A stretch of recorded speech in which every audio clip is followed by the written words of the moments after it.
Assalamualaikum warahmatullahi wabarakatuh.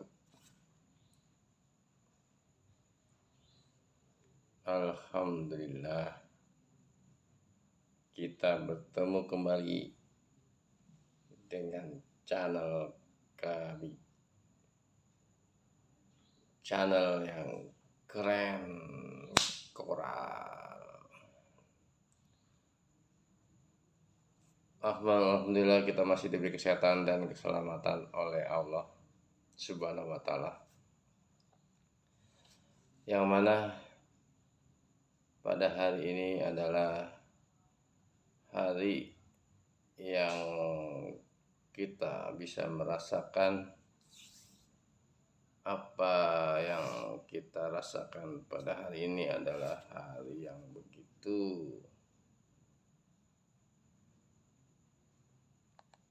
menyesakkan hati.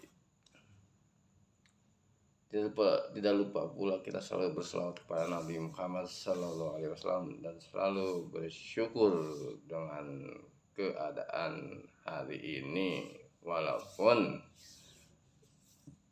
dalam keadaan sempit dan renggang.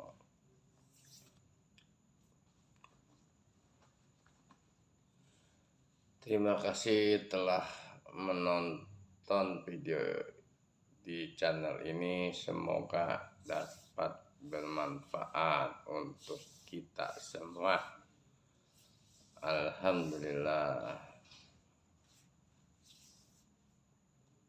Jadi kesempatan ini kita akan memberi tausiah tentang apa yang harus kita lakukan, apa yang harus kita kerjakan sementara kita adalah yang beragama Islam atau Muslim, dan harus mempunyai kewajiban dalam membawa ajaran ini. Adapun kewajiban itu adalah suatu perintah-perintah yang amat banyak terkandung dalam Al-Quran, kitab Allah. Tetapi kebanyakan manusia belum memahami isi semua kandungan Al-Quran. Untuk itu kita yang mempunyai sedikit ilmu harus kita paparkan di video ini agar bisa mendapat yang bermanfaat, karena kita harus menyampaikan walaupun satu ayat. Perjalanan sejarah para nabi dahulu adalah suatu perjuangan yang membawa ajaran ilahi. Jarak antara nabi dan dengan nabi yang lain adalah selama bertahun-tahun. Setiap sekian tahun atau beratus tahun kemudian atau beribu tahun kemudian akan muncul suatu tokoh. Itu sudah digambarkan pada masa-masa lampau, karena tokoh-tokoh itu adalah tokoh para kebangkitan, tokoh-tokoh para berdirinya yang hak harus kita pahami. Istilah dalam hidup ini kita harus bisa membaca alam dan isinya apa yang terjadi, dan kita harus banyak bercermin kepada sejarah-sejarah yang ada pada buku-buku, karena sejarah-sejarah adalah cermin dalam menatap hari yang ke depan, bahwa sejarah adalah harus kita implementasikan agar bisa menyontoh bagaimana nabi-nabi terdahulu memperjuangkan ajaran ilahi, bagaimana Nabi Muhammad SAW memenangkan Islam dalam keadaan aman. Saudara-saudara kaum muslimin di mana saja berada, berbicara tentang keimanan, tentang percaya kepada Allah adalah hal yang harus dibuktikan. Percaya bukan sekedar percaya, tetapi percaya adalah yakin dan taat tunduk kepada ajarannya. Itu baru orang yang mengaku beriman. Namun sekedar percaya banyak, tapi untuk yakin dan tunduk taat kepada ajaran ilahi itu amatlah sedikit, karena pada masa ini kebanyakan mereka mengabaikan apa-apa yang ada di Quran. Dan mereka tidak mau tahu, atau bagaimana saya kurang paham, karena selama ini yang saya lihat dan saya pandangi masa-masa kini tidak ada yang mau melongo memahami dalam panduan Al-Quran. Padahal dalam surat Al-A'raf ayat 179, Bismillahirrahmanirrahim. Laqad zara'na li jahannama katsiran minal jinni wal insi lahum qulubun la yafqahuna lahum a'yunun la yabsiruna biha lahum, dan sebagainya. Jadi begini intinya, bahwa kita kalau tidak memahami ayat-ayat Allah akan disediakan isi neraka jahanam bersama jin. Gitu. Kita seharusnya harus sadar bahwa memahami ayat-ayat Allah adalah wajib, karena proses mempelajari Quran adalah pertama tadarus dibaca, tadabbur diuraikan, tafakur dipikirkan, tabayan dibuktikan dengan perbuatan. Jadi pada dasarnya adalah semua yang mengaku muslim berkewajiban paham, memahami, dan tahu tujuannya. Coba Anda renungkan, sebagai umat muslim tapi tidak mau memahami, tidak hanya mengikuti apa-apa yang diturunkan, apa-apa yang diperbuat oleh nenek moyang kita, atau kita hanya mengikuti ya itu aja. Akhirnya tidak ada perkembangan apapun dan hilang. Mungkin akan terjadi akhlak atau bagaimana gitu, tidak akan bisa muncul, maka akan terjadi lost generation. Oleh karena itu, suatu yang amat miris sekali kalau kita mendengar para remaja-remaja yang tidak pernah mengkaji Al-Quran dalam makna yang sesungguhnya. Karena ada yang mengatakan memahami Quran dengan bahasa terjemahannya, katanya ada yang bilang tidak boleh, ada yang mengatakan jangan itu, katanya. Padahal itulah penting agar kita tahu kemana arah tujuan ajaran yang sesungguhnya itu. Mari kita belajar bersama-sama di sini. Di sana banyak, di dalam kandungan Quran tuh banyak tentang ilmu teknologi, tentang ilmu peraturan, tentang sejarah-sejarah yang sebagai cermin, tentang sebagainya ada. pertanian, tentang kita diberi petunjuk tentang masalah pangan segala macam.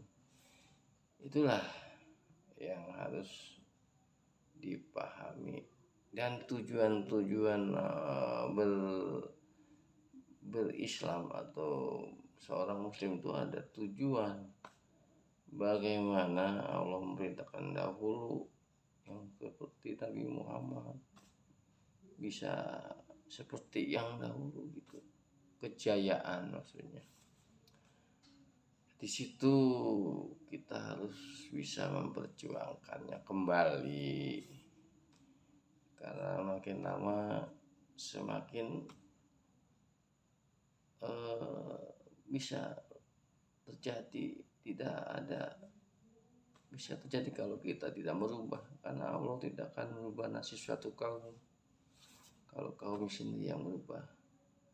Makanya tidak ada istilah kita menunggu dalam hal ini. Kita harus, dalam perintah di Quran tuh, sesungguhnya orang beriman adalah hijrah jihad di jalan Allah. Itulah orang yang mengharapkan rahmat dari Allah. Kalau kita cuma tidak mempunyai program, tidak mempunyai bagaimana cara melangkah, bagaimana ini, tidak mengkader atau membuat suatu komunitas yang kuat hingga mencapai punya suatu kekuatan ekonomi dan sebagainya. Karena di dalam Al-Quran juga ada istilah perniagaan. Sukakah kamu diajak berniaga yang dapat menyelamatkan kamu? Perniagaan yang dapat menyelamatkan kamu. Berarti dalam Islam itu ada suatu usaha perekonomian, ada usaha suatu pasar gitu. Dan di samping itu juga mempunyai pendidikan, sekolah pesantren yang besar yang bisa membina, bisa mengkader sampai menjadi suatu generasi yang tidak khawatir terhadap mereka. Yang sekarang kalau begini kita khawatir terhadap generasi kita pada nantinya, karena sekarang yang saya lihat hanya mendengar kambing kiri keluar ke kanan, karena tidak di manage. Al-haq bil batil najim. Yang hak tidak dimanajemen akan kalah dengan yang batil yang bermanajemen, karena sistem bersop-sop itu sudah dikasih tahu dari dalam surat Al-Quran. Sesungguhnya Allah mencintai orang yang berjuang di jalan Allah dengan barisan yang rapi, seperti bangunan yang kokoh. Itu adalah manajemen bagaimana menyusun ada kabilah-kabilah itu. Sebenarnya dalam Islam diajarkan seperti itu, hingga terjadilah suatu komunitas Islam yang kuat, yang punya sendiri, tidak tergantung dan tidak bahkan menjadi suatu yang bermanfaat buat orang lain. Siapapun keyakinannya bisa merasakan manfaatnya dari hasil karya umat Islam yang seperti zaman Nabi Muhammad itu adalah disebutnya korma Rasulullah yang manis lezat, ya seperti itu yang bisa diciptakan. Mari saudara-saudara kaum muslimin, jangan melihat mendengar atau sesuatu yang disebut itu sesat, itu akhirnya antara umat dan umat saling curiga, saling menghujat, saling menghina suatu perjuangan yang lain, saling timbul suatu perpecahan gitu. Marilah bersatu saudara, bersatu. Jangan terjadi seperti ini. yang sana menghujat sana, yang sini menghujat sana. Ya sekarang ini saya sudah melihat banyak sekali kejadian begitu.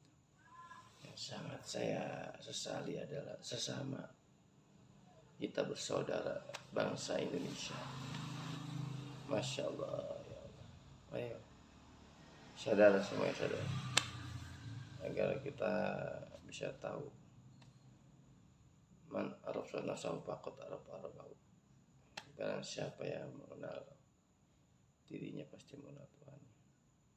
Ayo, jangan sampai terjadi sesama bangsa kita berpecah. Bersatu kita teguh. Saudara-saudara, ini adalah tausiah dari saya. Mudah-mudahan tausiah ini akan bisa membuat kita menyadari bahwa pentingnya kita persatuan Indonesia, karena kita berada di negeri yang subur. Tanpa kita menggali sumber daya alam, kita bertani dengan yang sistem canggih, itu sudah kaya raya. Menanam apapun kita tumbuh di sini, asal kita mau, karena kita dibekali oleh ilmu yang ada di dalam Al-Quran. Tinggal bagaimana manusia mau menjangkaunya ilmu tersebut, karena ilmunya sudah diberikan kepada manusia dari Allah. Nih yang di dalam isi Al-Quran itu ilmu, tinggal bagaimana manusia yang bisa menjangkaunya. Gitu aja. Saudara-saudara kaum muslimin di mana saja berada, sungguh amat miris kalau kita mendengarkan kejadian-kejadian seperti ini. Memang perkataan-perkataan yang buruk terhadap umat Islam, perkataan-perkataan yang menimbulkan saling emosi, saling marah dan sebagainya. Lebih baik kita jangan terprovokasi dengan perkataan-perkataan itu. Lebih baik kita berbuat hal yang bermanfaat bagi umat nanti. Kalau kita berbuat yang bermanfaat, itu akan bisa tahu nih hasilnya adalah hasil dari kita berbuat yang baik. Berbuat itu bukan sesuatu yang disebut kita begini sama orang, bukan. Berbuat adalah kita menciptakan suatu karya yang besar, suatu karya yang dapat memancarkan sinar ke seluruh penjuru dunia, yaitu sebuah yang seperti zaman Nabi Muhammad ciptakan di Madinah itu. Nah itulah yang sebelumnya yang dapat Anda banggakan dan dapat Anda impikan, karena suatu kejayaan adalah suatu perjuangan. Perjuangan harus ada usaha, bukan ceramah mimbar, tapi adalah usaha yang real, usaha yang tampak kelihatan, usaha yang bermacam-macam kita korbankan dari harta, dan harta kita diwajibkan untuk berinfak, berjihad di jalan Allah dengan harta adalah kewajiban bagi umat Islam yang mau menolong agama Allah. Walhamdulillahirabbil alamin.